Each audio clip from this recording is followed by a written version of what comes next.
Welcome to this tutorial on how to buy and sell in MetaTrader 4. In this video, we will take you through the essential steps so you can start trading right away. First, ensure that you have the MetaTrader 4 platform installed on your device and have opened a demo or live trading account. This is important because you will need access to the markets to execute buy and sell orders. To place a buy order, first look at the chart of the asset you want to trade. Navigate to the New Order button, which is usually found in the toolbar or by right-clicking on the chart. A new window will pop up where you can select the type of order. Choose Market Order for immediate execution, set your desired volume, and click on the Buy button to execute the trade. You should now see the position appear in your Trade tab at the bottom of the platform. For selling, the process is quite similar. First, make sure you are looking at the asset chart again. Click on the New Order button and ensure you have the right asset selected.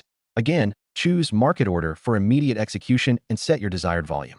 This time, click on the Sell button to place the order.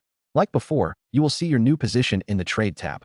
Once your trades are active, it is important to monitor them and manage your risk. You can adjust stop loss and take profit levels by right-clicking on your open position in the Trade tab. This allows you greater control over your trading strategy. Remember, practice makes perfect, so spend some time in your demo account before diving into live trading. Good luck and happy trading!